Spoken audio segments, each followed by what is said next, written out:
demander à Dieu qu'il protège notre peuple et qu'il éclaire tous ses dirigeants. La masse qui nous attend demain, cette masse demande autre chose que le bien de vote aujourd'hui.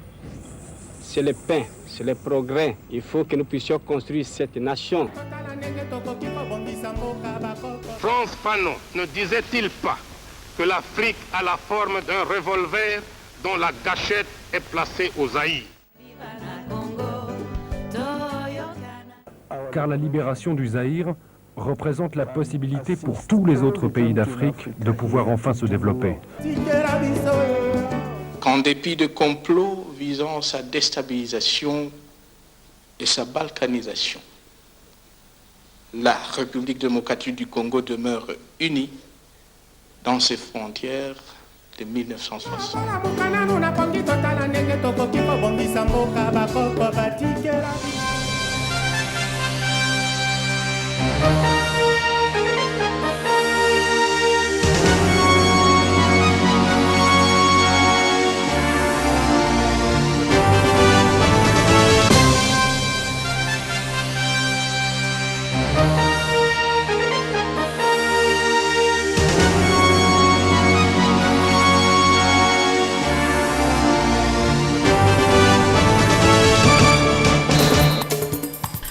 Bonsoir à tous. Dans l'actualité ce soir, c'est encore et toujours le décès de Mandela qui reste à la une. Une page de l'histoire est tournée, a dit le président américain Barack Obama. Les hommages fusent de partout à l'honneur de l'ancien président sud-africain. La France consent de doubler son aide en faveur de la République démocratique du Congo. C'est ce que notre pays récolte du sommet de Paris organisé par le président français sur la paix et les développements. Les détails avec le ministre délégué aux Finances Patrice Kitebi que vous suivrez dans ce journal. Les spécialistes de questions de relations internationales invitent la RDC à prendre conscience de ses énormes potentialités et de revendiquer la place qui est la sienne en Afrique et dans le monde. Le professeur Philippe Biyoya estime qu'il est utile de participer à ce type de rencontre, mais encore faut-il qu'on en tire des dividendes. Vous le suivrez dans quelques instants. Le corps de Tabouley arrive ce samedi à Kinshasa au Palais du Peuple. Tout est fin prêt pour accueillir le corps de cet artiste qui a fait la fierté du pays et du continent à travers le monde. Voilà tout pour les sommaires et bienvenue à tous. Bonsoir. Dans le monde, tous les dirigeants ont réagi à la mort de Mandela dans notre pays.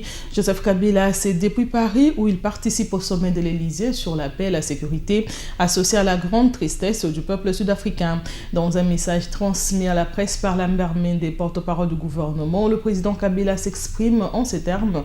C'est avec un profond sentiment de regret et de tristesse que le monde entier vient d'apprendre le décès du président Nelson Mandela. La nation congolaise et moi-même saluons la mémoire de ce grand homme d'État, digne fils d'Afrique, qui a su garantir à son peuple une vraie réconciliation de cœur et servir à toute l'humanité des modèles de persévérance dans la lutte pour l'égalité et le pardon. Au nom de toute la nation congolaise et au mien propre, je présente mes condoléances les plus attristées au peuple et au gouvernement sud-africain ainsi qu'aux proches de l'illustre disparu. À cet effet, le gouvernement de la RDC et son peuple observeront un deuil national de 72 heures durant lesquelles le drapeau national sera en berne. La disparition de Nelson Mandela est diversement commentée dans l'opinion. Pour beaucoup de Kinois, Mandela reste un modèle, un exemple à suivre par nos dirigeants. Son sens élevé de patriotisme devrait plutôt inspirer les générations actuelles et futures, ils l'ont dit à Mariam Boya et Fiston Mweni. Beaucoup de Congolais ont encore frais dans leur mémoire l'histoire de Nelson Mandela et le considèrent comme le père non seulement des Sud-Africains, mais aussi de toute l'Afrique. Les Kinois rencontrés dans la capitale reconnaissent la lutte menée par Madiba pour l'unification des Africains. Il reste un exemple et un vrai modèle pour la classe politique africaine. Un unificateur, un monsieur qui s'est battu pour l'injustice, la paix en Afrique. Ce qui est vrai, c'est notre icône. Sur beaucoup de domaines social, unité africaine, il y a tant d'histoires donc on ne peut pas tout expliquer ici. Cette élève, elle, a appris la mort de l'ex-président sud-africain par la voix des ondes. Elle dit ici ce qu'elle connaît du tombeur du système odieux de l'apartheid. Pour moi, bon, c'est un président sud-africain. J'ai regardé hier à la télé, j'ai trouvé qu'on a marqué là qu'il est mort. Bon, pour moi, c'est vraiment un président sud-africain. La République démocratique du Congo décrète 3 jours de deuil national en mémoire du premier président noir de l'Afrique du Sud. Les drapeaux sont mis en berne sur toute l'étendue de la République démocratique du Congo, a annoncé le porte-parole du gouvernement. Du côté de l'ambassade de la République sud-africaine en RDC, tous les programmes seront affichés de ce lundi. Très émue, la présidente de la Commission de l'Union africaine, Nkosazana Dlamini Zuma, a salué l'un des plus beaux fils que l'Afrique ait jamais engendré et rappelé ses combats pour l'égalité, y compris entre les hommes et les femmes. L'assistance s'est levée au moment où résonnait la voix de Nelson Mandela, enregistrée lors de son discours de lauréat du prix Nobel de la paix. Les délégations de 53 pays africains représentés, seuls les Zimbabwe manquent à l'appel, ont ensuite observé 1 minute de silence à la mémoire du disparu. L'icône sud-africain Nelson Mandela a tiré sa révérence jeudi dernier à l'âge de 95 ans. Prix Nobel de la paix, il avait contribué activement à la lutte contre l'apartheid et amorcé une politique de réconciliation nationale entre noirs et blancs pour une société sud-africaine multiraciale. C'est Jacob Zuma, son successeur à la tête de la République sud-africaine, qui s'est chargé d'annoncer la triste nouvelle au monde. Avec la disparition de Nelson Mandela, c'est une page de l'histoire qui vient de se tourner, autant pour l'Afrique du Sud, Afrique que le monde. À la génération future de capitaliser le grand héritage qu'il lègue au monde. Oscar Bakandoa pour ce commentaire. Une grande lumière s'est éteinte. La phrase du Premier ministre britannique résume bien la disparition pour l'Afrique du Sud, l'Afrique et le monde dans la nuit du jeudi 5 décembre de l'ex-président sud-africain Nelson Mandela. Mort à 95 ans après avoir consacré l'essentiel de sa vie à la lutte pour une Afrique du Sud multiraciale. Il laisse au monde un modèle dont toutes les générations s'inspireront pour la primauté de la liberté et de l'égalité. Pour l'Afrique du Sud, son pays d'origine, Mandela est le père de la nation, comme l'a si bien rappelé son président Jacob Zuma à l'annonce de cet événement tragique. Aussi, après avoir vaincu les démons de la division et réussi à faire éclore une société où toutes les races cohabitent en toute quiétude, l'Afrique du Sud a maintenant un devoir envers l'histoire. Il s'agit pour l'essentiel de pérenniser l'héritage de Mandela, celui pour lequel il a consacré toute sa vie au prix des humiliations de tout genre, jusqu'à son emprisonnement pendant plus de 27 ans. Certes, Nelson Mandela est parti, mais il vit désormais dans le cœur de chaque Sud-Africain en particulier et tout Africain en général. Pour les continents noirs, c'est donc un baobab qui est tombé. Preuve de l'aura dont il jouissait à travers le monde, l'annonce de son décès a créé un déferlement des messages de compassion dans tous les coins du globe. Noirs, blancs, jaunes et rouges, tous sans exception ont salué le départ d'un héros, d'un champion de la liberté. Le monde s'en souviendra sans doute assez longtemps encore. De toutes les façons, dès son vivant déjà, Mandela était déjà un mythe, vénéré de toutes parts, une icône que chacun, riche ou pauvre, cherchait à rencontrer ou à cacher. Après 95 ans de pèlerinage sur cette terre des hommes, Nelson Mandela peut dire, à l'instar de l'apôtre Paul, qu'il a combattu le bon combat. Désormais, comme le rappelle si bien encore l'apôtre Paul, la couronne de la gloire lui sera réservée. On fait mention d'ailleurs sur les comptes Twitter officiels de Nelson Mandela. La mort est inévitable. Quand un homme a fait ce qu'il considérait être son devoir envers son peuple et son pays, il peut reposer en paix. Le président français François Hollande a dédié vendredi à Nelson Mandela le sommet de l'Élysée pour la paix et la sécurité en Afrique que la mort du héros de la lutte contre l'apartheid a plongé dans la tristesse. L'Élysée a précisé que le chef de l'État français assisterait le 15 décembre aux obsèques de l'ancien président sud-africain. Le monde est en deuil, a dit François Hollande dans son discours d'ouverture devant une quarantaine de chefs d'État et de gouvernements africains. Le secrétaire général de l'ONU Ban Ki-moon, le responsable européen Herman Van Rompuy et José Manuel Barroso et une partie du gouvernement français. Il était déjà entré dans l'histoire de son vivant. Mort, il prend place dans la conscience universelle. Des portraits géants de Nelson Mandela ont été disposés dans la salle de fête du palais présidentiel, dont les drapeaux ont été mis en berne. Dire les mots que vous pourriez prononcer à ma place en ce moment même. Le monde est en deuil. Nelson Mandela nous a quittés hier. Il était déjà entré dans l'histoire de son vivant. Mort, il prend place dans la conscience universelle. Nelson Mandela n'est plus là, mais son message, lui, continuera à vivre. La France exprime sa solidarité à l'ensemble des Africains, ici représentés par les chefs d'État, chefs de gouvernement et ministres. La France retient en cet instant le message d'espoir pour tous les peuples du monde que Mandela a porté.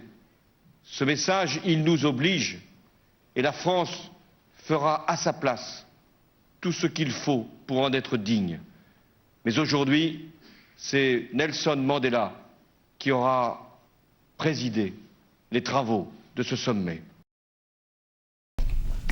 Pendant ces temps, le sommet de Paris s'est clôturé ce samedi sur une note d'espoir pour la République démocratique du Congo. La France annonce qu'elle va doubler son aide en faveur de la République démocratique du Congo. C'est le ministre délégué aux Finances qui a pris une part active à ce forum qui livre l'information. Patrice Kitembi se félicite de ce nouveau partenariat entre la RDC et la France. Il est joint au téléphone depuis Paris par Doudou Ndombe.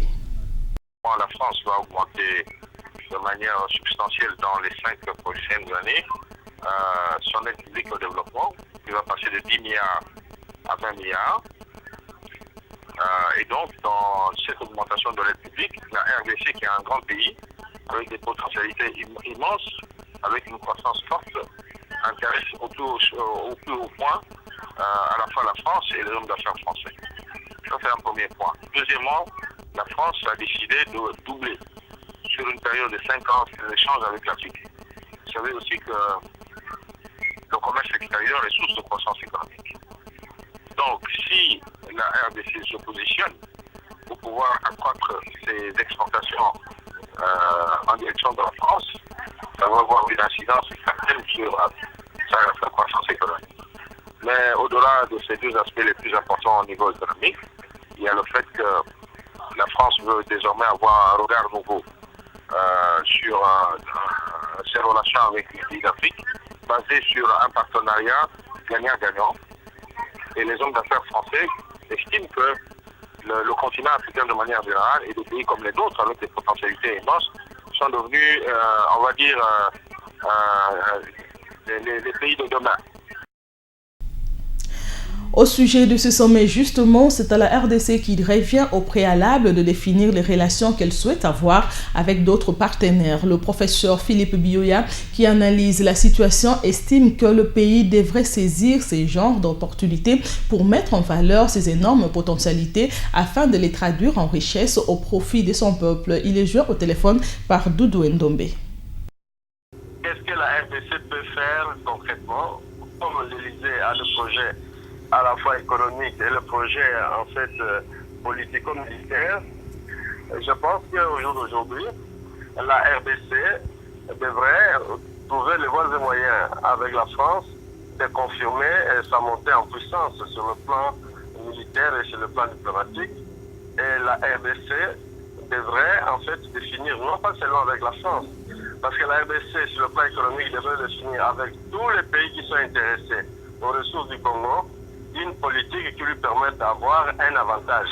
Je crois qu'il y a une obligation de rationalisation de la démarche au jour d'aujourd'hui à partir des opportunités que les autres nous offrent. Nous ne nous trouvions pas en train de servir plusieurs maîtres ou en train de courir un peu plusieurs en fait avantages. Il nous faut nous-mêmes déterminer ce que nous voudrions en fait exiger de tous ces gens-là qui pratiquement se ressemblent dans leurs nécessités, dans leurs besoins vis-à-vis de la RDC. Pendant ces temps, le directeur général des douanes Axis, à la tête d'une forte délégation de cette régie financière, poursuit sa tournée d'inspection à l'intérieur du pays. À l'étape du Sud Kivu, Deo Rugwiza a visité les postes frontaliers de Ruzizi 1 et 2. Il a par la même occasion donné des instructions relatives à la maximisation de recettes au profit du trésor public. Sylvie Ngalula. Dans le souci de sensibiliser les douaniers sur la maximisation de recettes, conformément aux objectifs du gouvernement, la haute direction de la DGDA s'est rendue au Sud Kivu, une façon pour elle de palper la réalité sur terrain. Accompagnée d'une forte délégation, la haute direction est allée visiter le poste douanier de Ruzizi 1 à la frontière avec le Rwanda. Elle a par la même occasion visité le chantier en pleine construction devant abriter le siège de la direction provinciale de la DGDA. La délégation s'est ensuite rendue au poste de Ruzizi 2 pour se rendre compte d'elle-même du déroulement du travail dans ce coin. Notre mission, c'est celle-là, sensibiliser le douanier dans le devoir qui est le sien d'accomplir sa tâche, de mobiliser le plus de recettes possible et de sensibiliser son entourage, les opérateurs économiques, qui sont nos partenaires. Le directeur général des douanes et Axis, Deo Rugwiza Magira, s'est entretenu avec les douaniers du Sud Kivu sur le mécanisme à mettre en place pour atteindre les assignations budgétaires fixées à leur régie financière. Profitant de son séjour dans cette partie du pays, le directeur général des douanes Axis a pris une part active à la réouverture du poste douanier de Bunagana au Nord Kivu, non loin de la frontière RDC-Ouganda. Plusieurs personnalités de marque ont pris part à cette cérémonie. Il s'agit entre autres du gouverneur de la province du Nord Kivu et son homologue de la province ougandaise de Kisoro. C'est un reportage de nos confrères de Digital Congo. Après plus d'une année et demie de fermeture à la suite de la rébellion de M23, le poste frontalier de Bunagana, dans la province du Nord Kivu, est de nouveau opérationnel. Devant une foule en liesse et joyeuse, le vice-gouverneur de la province du Nord Kivu, Feller Doutelchiwa, a officiellement levé la barrière, marquant ainsi la réouverture de la frontière entre la RDC et l'Ouganda. Ici à Bunagana, à ses côtés, le vice-gouverneur de la province ougandaise et le directeur général de douane et Axis. Ensuite, les compatriotes de deux pays se sont dirigés de l'autre côté de la frontière ougandaise en signe de fraternité entre deux peuples qui partagent les mêmes valeurs traditionnelles. La frontière est réouverte, les douaniers ont immédiatement été installés pour commencer le boulot des mobilisations de recettes. Une nouvelle mise en place a d'ailleurs eu lieu à cet effet, avec de nouveaux éléments devant accomplir la lourde tâche de réaliser les résultats. Concluons. Ici, nous venons rétablir l'autorité de l'État par le rétablissement de tous les services, les 5 services qui doivent travailler à la frontière, sous la coordination de la DGDA. Et c'est pour ça que nous avons insisté pour conscientiser les opérateurs économiques afin que les opérateurs économiques ne soient pas dupés. Les usagers ne doivent pas être dupés. Et nous sommes venus avec tous les membres du comité provincial de sécurité pour qu'ils puissent faire le suivi afin que cette mesure-là soit de stricte application. Précisons par ailleurs que Bunagana se situe à environ 100 km de la ville de Goma, dans la province du Nord Kivu. Sa fermeture a causé une perte de plus ou moins 600 millions de francs congolais par mois, en moyenne, à la DGDA. Un autre deuil qui frappe l'Afrique et peut-être le monde entier, c'est celle de Pascal Tabouley. Le corps de l'artiste arrive ce soir à Kinshasa en provenance de Bruxelles, au Palais du Peuple, où il sera exposé. Les travaux d'aménagement du lieu mortuaire sont fin prêts. Les agents commis à la tâche assurent qu'ils ont terminé leur travail et n'attendent que le début officiel de funérailles de la star. Mariam Boya et Fiston Bouini étaient ce samedi au Palais du Peuple pour faire le constat. Suivez. Le plus grand podium d'Afrique centrale, qui est juste derrière vous, comme on l'appelle, arc-en-ciel.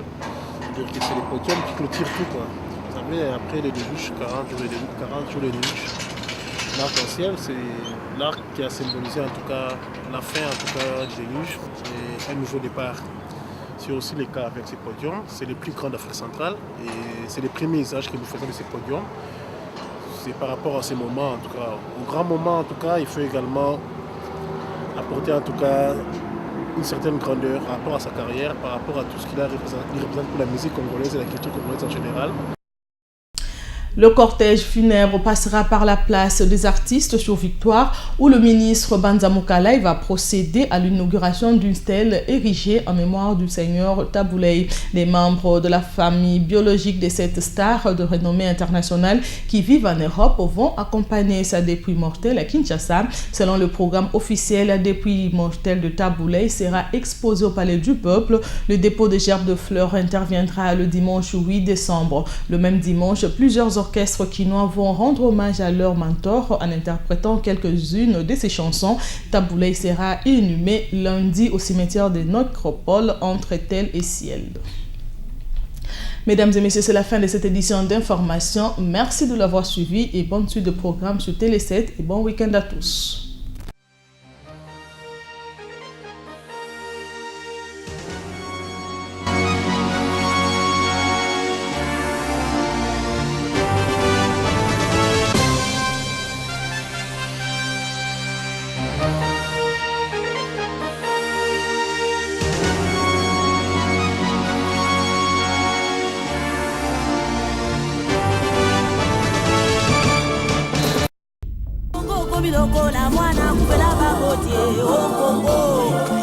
Les complots étaient déjà faits, les plans étaient déjà établis.